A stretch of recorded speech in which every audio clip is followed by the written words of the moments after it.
Tomorrow, another big day in the reopening and reconnection of not just Australia amongst Australia, but Australia with the rest of the world. If you are thinking about going overseas, you are going to need vaccination documentation. How does all of that work? Well, Stuart Robert is the responsible minister. We had a chance to chat about that and a whole lot more a bit earlier today.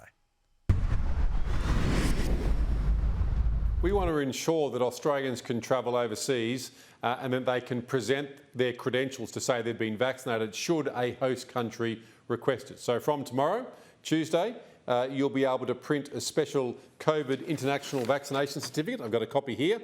Paul, it looks very different to other documentation we've seen. It's because this one is designed by the International Civil Aviation Organisation, 145 countries. It's read by passport readers with the same level of security. So it ostensibly replaces that little yellow international vaccination booklet you used to take to Africa with your yellow fever stamp. Go to myGov from tomorrow, Tuesday morning. You'll be able to access your international vaccination certificate, take it in paper form or indeed soft copy onto your phone. How will airlines implement this new system? Do you think that the flights will pick up pretty quickly? We'll have to wait and see what the airlines do. A lot of that's got to do with airlines and, of course, international airports and how they manage that. But I suspect with such a hiatus over 18 months, I'd say Qantas and other airlines would be keen to get as many passengers moving as possible. Now, Minister, we know that there are some parts of Queensland that still have vaccine hesitancy, but do you believe that all of the borders will be open fully by Christmas for fully vaccinated travellers? They have, but we need to get people vaccinated. If we look at the areas of hesitancy, half of the hesitant areas in Australia are in Queensland. The Premier has announced today that she'll hold to the national plan, so at 70% and then at 80%.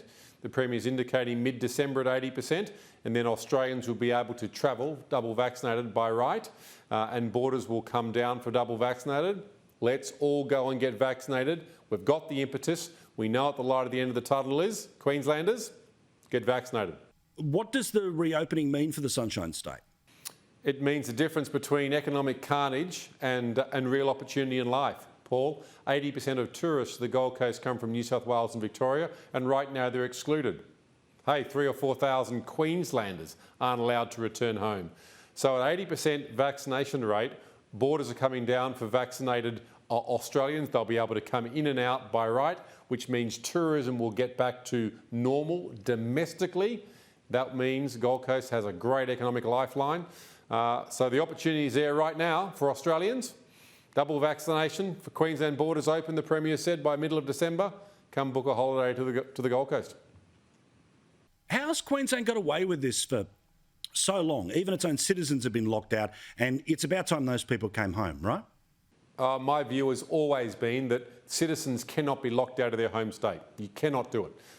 My expectation and my ask of the Premier is any Queensland residents who are currently excluded from their state should be allowed to enter under home quarantine right now. It's inexcusable that we don't allow Australians to return home. That should happen now. And of course, then in line with the national plan is when we'll allow other Australians and Australians to travel internationally out of Brisbane International and Cairns International and indeed Gold Coast International.